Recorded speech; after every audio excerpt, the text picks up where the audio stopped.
Assalamualaikum warahmatullahi wabarakatuh.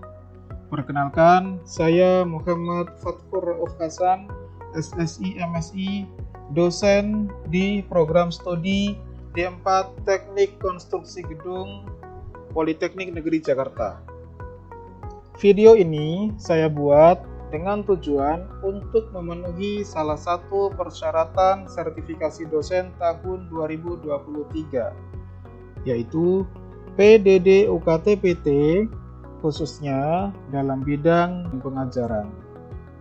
Dalam kesempatan ini, saya akan memaparkan mata kuliah yang saya ampu, yaitu mata kuliah Fisika Terapan di program studi D4 Teknik Konstruksi Gedung, di mana mata kuliah Fisika Terapan merupakan salah satu mata kuliah terapan di jurusan Teknik Sipil yang membahas tentang konsep-konsep ilmu fisika yang diperlukan pada tingkat sarjana terapan program studi Teknik Konstruksi Gedung.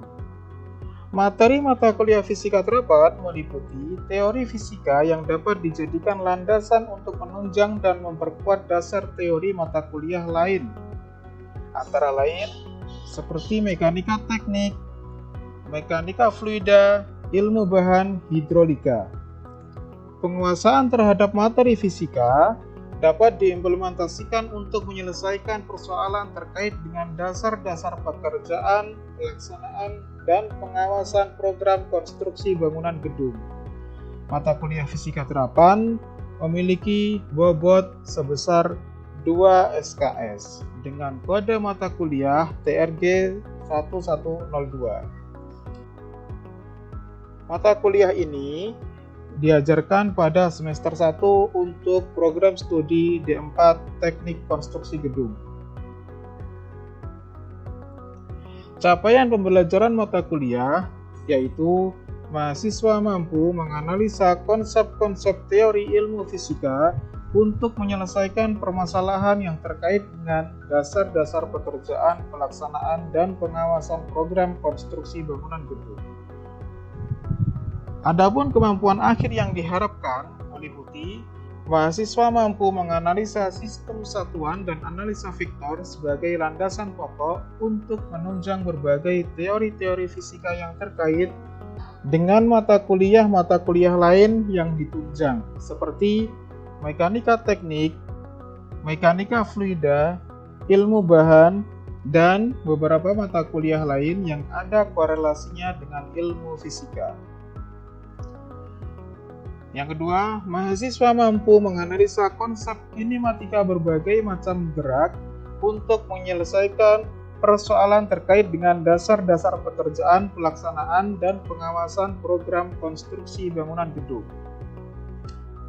Yang ketiga, mahasiswa mampu menganalisa konsep dinamika benda tegar dan konsep dasar statika untuk menyelesaikan persoalan terkait dengan dasar-dasar pekerjaan, pelaksanaan, dan pengawasan program konstruksi bangunan gedung.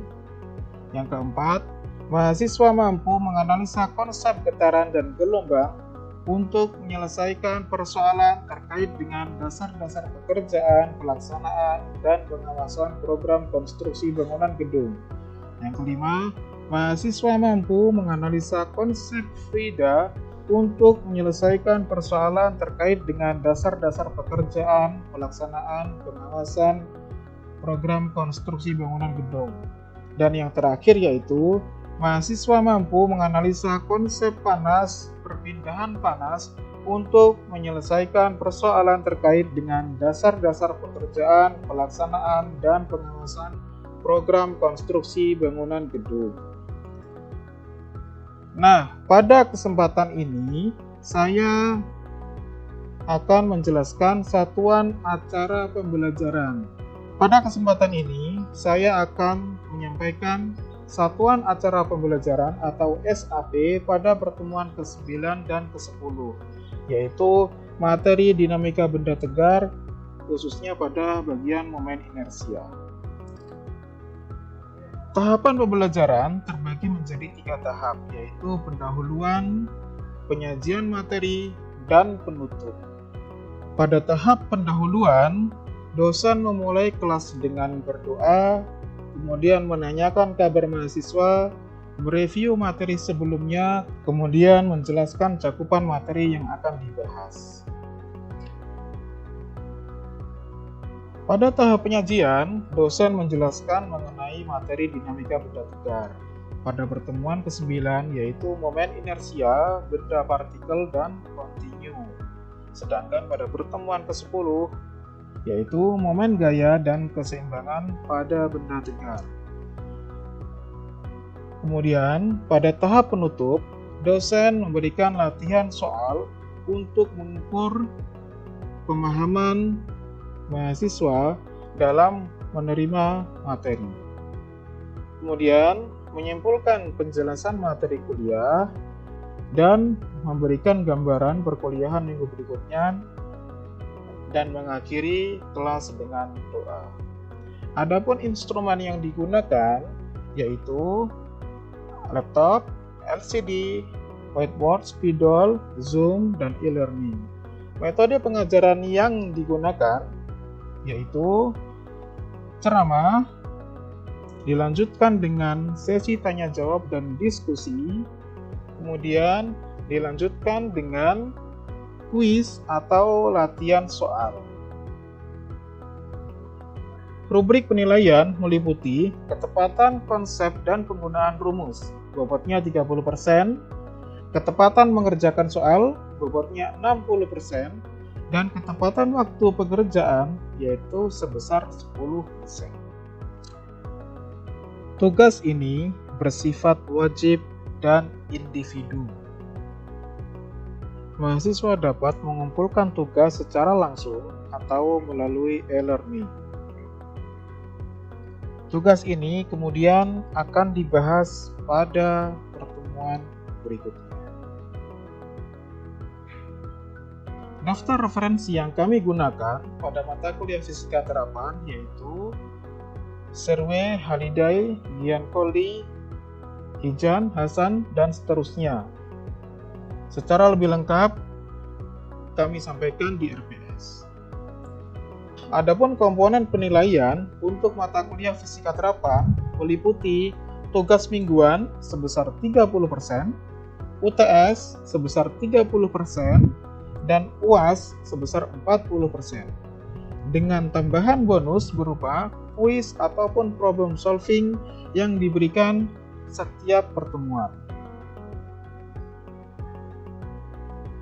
Materi perkuliahan fisika terapan meliputi sistem satuan, vektor, kinematika gerak, gaya gesek statik dan kinetik, energi dan kerja, mesin-mesin angkat, momentum dan tumpukan, elastisitas, momen inersia, gerak harmonik, getaran teredam dan paksa teredam, gelombang mekanik dan bunyi, statika, fluida, keseimbangan, dan kalor. Total ada 16 pokok bahasan yang akan disampaikan pada 14 pertemuan. Jika kita perhatikan, dari total 16 materi yang ada, sebagian besar merupakan materi mekanika. Kenapa? Karena program studi D4 Teknik Konstruksi Gedung akan menyinggung berbagai masalah-masalah dalam mekanika.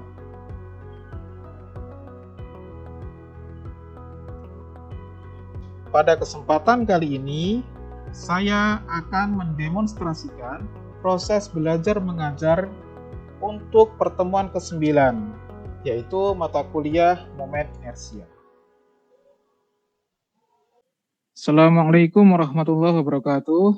Waalaikumsalam warahmatullahi wabarakatuh. Selamat pagi teman-teman, anak-anak, bagaimana kabarnya? Alhamdulillah baik Pak. Alhamdulillah. Sehat Pak. Alhamdulillah. Sudah siap mulai kuliah? Siap Pak. Siap Pak. Oke, sebelum kita mulai kuliah pada pagi hari ini, alangkah baiknya kita mulai kuliah pagi ini dengan bacaan doa. Berdoa menurut agama dan kepercayaan masing-masing mulai. Berdoa dapat diakhiri. Hari ini kita akan belajar momen inersia untuk kelas D4 teknik konstruksi gedung pada semester 1 ya. Nah, materi hari ini yaitu tentang momen inersia. Kemampuan akhir yang diharapkan yaitu mahasiswa mampu menganalisa konsep dinamika benda tegar dan konsep dasar statika untuk menyelesaikan persoalan terkait dengan dasar-dasar pekerjaan pelaksanaan dan pengawasan program konstruksi bangunan gedung. Nah, sebelum kita lanjutkan ke materi momen inersia, saya ingin bertanya, apakah masih ada yang ingat materi perkuliahan minggu lalu? Masih Pak, Masih banget, Pak. tentang modulus Ya, elastisitas. bagus. Tentang apa? Tentang Elastisitas, Pak. elastisitas. Baik. Nah, sekarang saya punya pertanyaan. Kenapa elastisitas penting kita pelajari untuk konstruksi gedung? Ada yang tahu? Saya Imadun Zaki izin menjawab, Pak. Ya. Kalau dari diskusi kita di minggu yang lalu, kenapa elastisitas itu penting dalam struktur bangunan ini, terutama kita yang ada di sini ini ada di daerah yang dilalui oleh lempeng tektonik dan garis vulkanik, sehingga daerah di Indonesia ini sangat rawan akan gempa bumi. Jadi jika bangunan itu tidak memiliki parameter elastisitas yang bagus, bangunan itu akan cenderung mudah untuk rusak karena gempa. Oke, bagus sekali Imaduddin Zaki ya. Semoga yang lain juga masih ingat. Jadi kurang lebih begitu penjelasannya, karena di Indonesia ini rawan gempa, sehingga elastisitas bangunan perlu menjadi perhatian khusus untuk struktur bangunan gedung. Baik, sekarang kita masuk kepada materi momen inersia. Ayo, ada yang tahu apa itu momen inersia? Momen inersia itu didefinisikan sebagai kecenderungan benda untuk mempertahankan keadaan tetap diam atau terus bergerak, ya. Inersia disebut juga dengan kelembaman suatu benda. Oleh karena itu, hukum Newton 1 disebut juga dengan hukum inersia atau hukum kelembaman. Oke. Inersia itu ada dua ya. Yang pertama ada inersia translasi dan yang kedua ada inersia rotasi. Apa itu translasi? Translasi itu pergeseran. Kalau rotasi itu berputar pada porosnya. Nah, dari pengertian tersebut dapat diketahui bahwa inersia translasi itu tak lain yaitu sama dengan massa, sedangkan inersia itu sama dengan momen inersia itu sendiri. Oke. Nah, untuk momen inersia sendiri itu ada beberapa faktor yang berpengaruh. Apa saja itu? Yang pertama yaitu massa benda. Kenapa massa benda menjadi faktor yang mempengaruhi momen inersia? Karena semakin besar M-nya, maka semakin besar pula inersianya. Di mana rumus momen inersia yaitu I sama dengan M dikalikan dengan R kuadrat. Ya.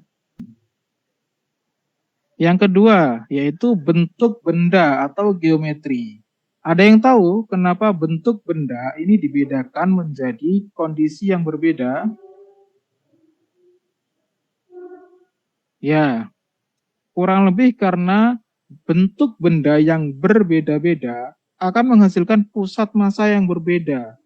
Sehingga ketika pusat massa atau titik acuan pergerakan daripada si momen inersia itu berbeda, maka nilainya pun juga akan berbeda.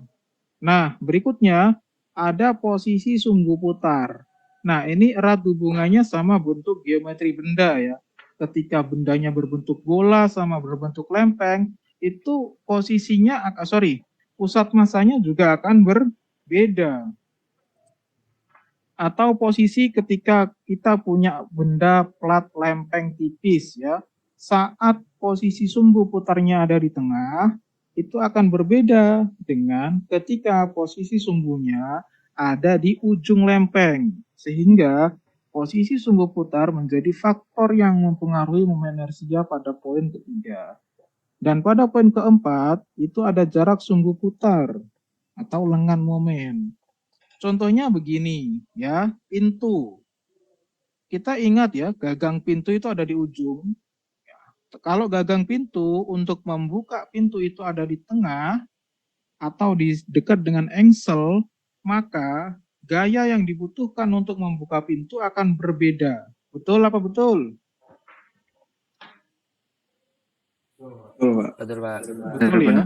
Benar. Betul. Sehingga jarak sumbu putar ini menjadi faktor yang mempengaruhi momen inersia. Nah, rumus momen inersia itu dirumuskan I sama dengan M dikalikan dengan R kuadrat. Ya, oleh sebab itu tadi perubahan massa itu menjadi faktor pertama karena di sana ada M dikalikan dengan R kuadrat, di mana R di sini yaitu jari-jari rotasi. Berikutnya, tadi pada poin kedua yaitu bentuk geometri benda. Ya, ini penjelasannya.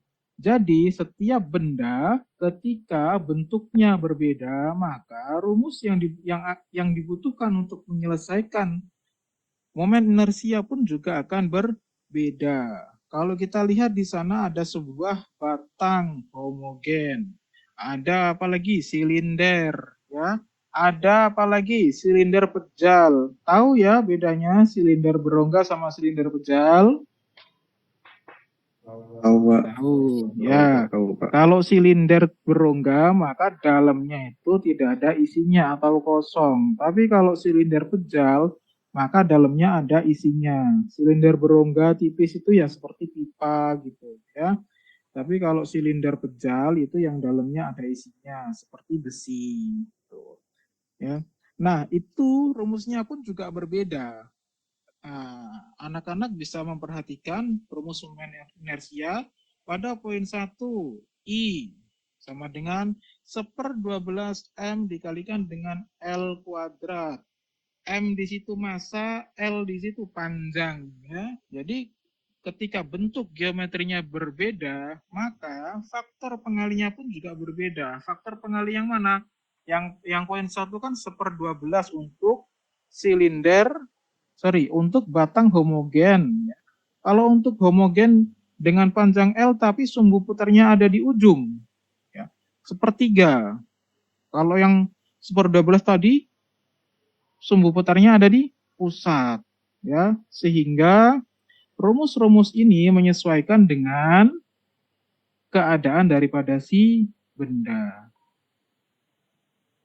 Nah, berikutnya ada benda-benda lain, yaitu pada poin 6 sampai poin 13 ya. Ada silinder pejal, ada bola pejal, kemudian ada lempeng. Jadi rumusnya menyesuaikan dengan geometri benda.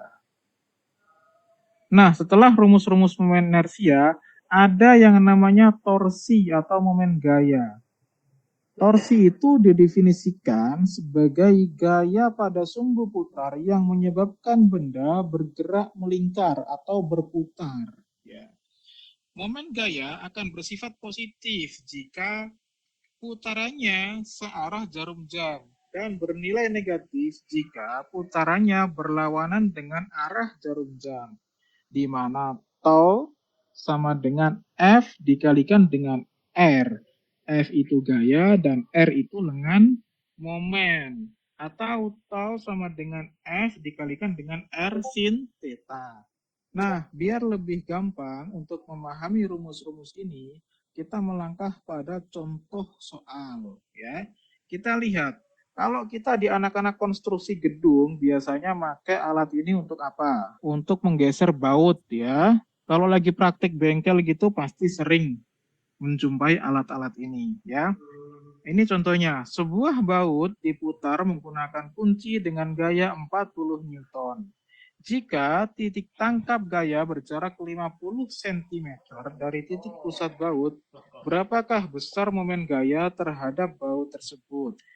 Kita ketahui bersama tadi jarak totalnya dari ujung ke ujung itu 50 cm yang kita definisikan itu sebagai R.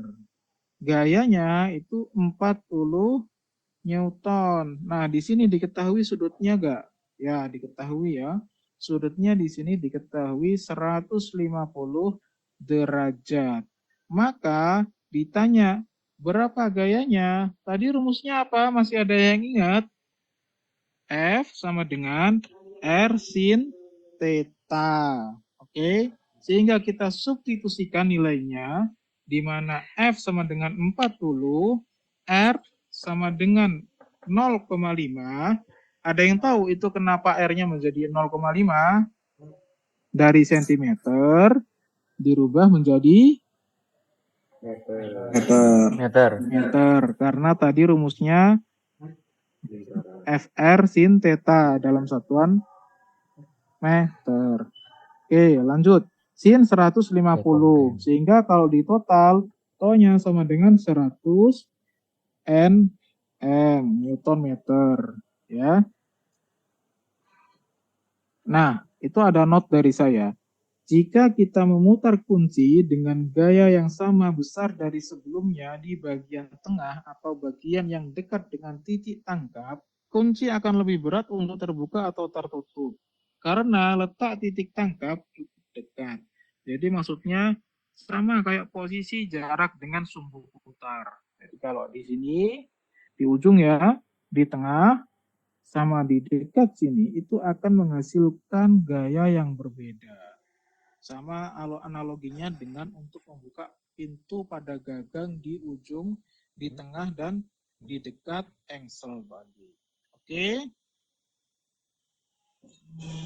Nah, berikut dalam beberapa kondisi, untuk menghitung energi kinetik rotasi dari suatu massa adalah sebagai berikut ya. Jadi ada energi kinetik rotasi sama dengan setengah inersia dikalikan dengan omega kuadrat. Kalau untuk menghitung energi kinetik saja, ada yang masih ingat rumusnya pada pertemuan ketiga dulu? Setengah mv kuadrat. Iya betul, setengah mv kuadrat. Jadi di situ rumus dasarnya setengah mv kuadrat, ada sedikit modifikasi ya. Kalau karena di sini pada rotasi gerak melingkar, maka pakainya I dikalikan dengan omega kuadrat. Apabila suatu benda dalam keadaan menggelinding atau dalam dinamika rotasi, gerakan menggelinding yaitu suatu benda tegar bergerak translasi dalam suatu ruang sambil berotasi tanpa mengalami slip. Nah, pada kondisi ini, nilai energi kinetik pada saat benda menggelinding itu dirumuskan dengan Eka translasi ditambah Eka rotasi, di mana Eka translasi itu sama dengan setengah mv kuadrat, kemudian Eka pada rotasi itu sama dengan setengah I dikalikan dengan omega kuadrat. Nah, sebelum kita masuk pada kuis, apakah ada pertanyaan? Saya Imaduddin Zaki Azizi izin bertanya, Pak. Ya, bagaimana Zaki? Ya, jadi tadi disebutkan gimana kalau kita menghitung momen inersia pada bentuk-bentuk tertentu. Nah, kalau pada lapangan nyata kita seringkali menemui bentuk di mana bentuknya itu enggak ideal seperti itu, Pak. Misal pada kasus bore pile itu kan nggak bisa disebut silinder berongga juga, tapi ya begitulah bentuknya, tidak sebegitu beraturannya. Itu bagaimana untuk menghitung momen inersianya, Pak? Oke, pertanyaan yang sangat bagus sekali dari Zaki. Ya, pada kasus-kasus bangunan konstruksi bangunan gedung, memang pemasangan bore pile atau tiang pancang itu menjadi fondasi dasar dalam struktur bangunan. Ya, nah seperti yang kita ketahui, bentuknya borpal itu kan ujungnya kerucut, ujungnya lancip, kemudian bentuknya batang homogen, ya, sama kayak pensil gitu ya, ujungnya kalau kita bisa membayangkan. Sehingga bagaimana caranya kita menghitung ujungnya itu kita gunakan rumus pada kerucut pejal. Ini ada kerucut pejal ya, yang melalui titik pusat. Jadi bagian daripada borpel kita pisah menjadi dua, di mana bagian satu itu merupakan silinder pejal dan bagian yang kedua itu merupakan kerucut pejal. Nah, setelah kita mengetahui nilai momen inersia pada benda kondisi 1 dan kondisi 2, maka hasilnya ini nanti kita jumlahkan untuk mengetahui nilai totalnya. Begitu, Zaki. Yang lain paham? Paham, Pak. Paham, Pak. Paham. Oke, ada pertanyaan lain? Tidak. Dari saya belum ada, Pak. Oke, tidak. Baik, kalau tidak ada pertanyaan, kita lanjutkan ke kuis, ya. Ini ada waktu sekitar 1 menit untuk mengerjakan kuis berikut. Ingat bahwasanya bentuknya merupakan pelat pejal. Ya, silakan dikerjakan 1 menit dari sekarang. Ayo, ada yang mau menjawab? Saya, Pak, izin jawab. Oh, siapa itu? Abrar Seva. Oke, silakan Iya, Pak. Abrar. Oke, saya izin menjawab yang dimana diketahui dari soalnya ini dengan masanya itu 2 kg dan juga panjangnya sebesar 0,5 meter dan juga lebarnya di soalnya itu 0,2 meter yang dimana dengan rumusnya itu 1/12 dikali masanya kan 2 kg tanda kurung A kuadrat plus B kuadrat yang dimana A kuadratnya itu panjangnya yaitu 0,5 meter dan juga 0,52 meter dan juga plus B kuadrat atau lebarnya itu sebesar 0,22 dan setelah dihitung dapat hasil dengan hasil akhirnya itu 0,29 sekitar 0,29 per 6 kilogram meter persegi, kurang lebih seperti itu. Baik, kita coba lihat bersama jawabannya. 1, 2, 3. Tadi Abrar jawabnya 0,29 per 6 kilogram meter kuadrat. Betul ya? Oke, Abrar mendapatkan bonus poin 1 dari kuis hari ini. Sebelum kita akhiri kuliah hari ini ada bekal untuk minggu depan, ya. Jadi minggu depan tolong dikerjakan. Tugasnya yaitu menghitung momen inersia dari penampang balok girder sebuah jembatan. Oke, gimana caranya? Kita nanti clue-nya membuat atau membagi bagian ini menjadi beberapa bagian yang ada pada rumus. Ya, jadi itu kan bentuknya, geometrinya ada segitiga, ada persegi panjang. Nah, kemudian kita nanti potong menjadi beberapa bagian, baru kita hitung momen inersianya. Oke? Nah, pada materi minggu depan, kita akan membahas materi tentang keseimbangan. Ya, jangan lupa belajar dan tetap jaga kesehatan. Sebelum kita akhiri perkuliahan pada pagi hari ini, alangkah baiknya kita akhiri dengan bacaan doa. Semoga ilmunya bisa bermanfaat. Berdoa menurut agama dan kepercayaan masing-masing mulai. Berdoa dapat diakhiri. Sampai jumpa pada pertemuan berikutnya. Kurang lebihnya mohon maaf dan Assalamualaikum warahmatullahi wabarakatuh.